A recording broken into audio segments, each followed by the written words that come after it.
At one time, it was the place to spend a relaxing summer, the Salton Sea. It's now dying with little hope of returning to what it once was. The La Quinta Museum is showcasing an exhibit of the Salton Sea in its heyday through photos from 1962. A look back at history. Here this morning is Charla Fox, director of the museum.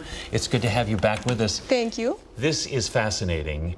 For people who were here back then, I mean, this was kind of the playground to be at and to enjoy. Definitely. It's really a trip down memory lane for some of the residents who lived there. We have a couple of different kind of visitors. We have those who come and say, these photos from 1962, I was there, I remember that. That's where we had our prom at the Salton Sea Yacht Club.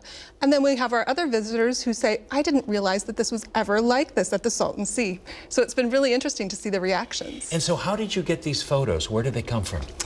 It happened, I was clicking around the internet one day and I found a wonderful photo of the Salton Sea and I said, oh, this is so great. So I started researching that a little and found that there is this collection of photos from George Mann. He was a vaudeville performer turned photographer. His photos were in his son's basement years and years later. His daughter-in-law found them and realized what a treasure they were. So there are wonderful photos of vaudeville, of all around Southern California, and luckily for us, from the Salton Sea in '62. And so from '62, I mean, that's the heyday. When did it start to decline?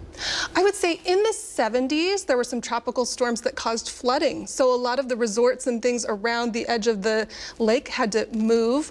A part of our exhibit is about Helen Burns. She had Helen's Place. She was really this wonderful, charismatic woman who had this vision to have a Hawaiian-themed resort, and she had to keep moving her resort further and further from the sea. So she really struggled with that. So we have her story too. It's really interesting. Isn't that kind of ironic because now the sea is shrinking? Absolutely, yeah. yes. And so the toll that it took on for not only the surrounding area, but even beyond that, is enormous.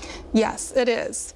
And so it's interesting for people to see that there was this slice of time that was so optimistic, where you had all of these real estate developers looking for model homes. They bussed people out to come see the model homes around this miracle in the desert, they called it. You know, we would see pictures of people, you know, in their convertibles and driving through, and it was like beach blanket bingo. Yes. I mean, you know, people just enjoying themselves and having a beautiful summer there.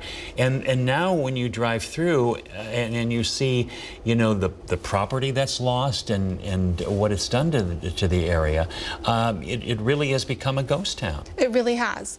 The interesting thing, I think, is that it's still so compelling for people. You see the interesting art that's happening out in the Salton Sea area. People are still very attracted and interested to in the Salton Sea. So hopefully these issues can be addressed. And so, I mean, really, I mean, people who are there, who want to live there, because I think it is kind of off the grid in many ways, and so they are enjoying that. But is there any chance that we will see a resurgence, and that, I know there's been, you know, lots of talk and money is being poured into it, but it will never return to what it was? I don't have an answer for that.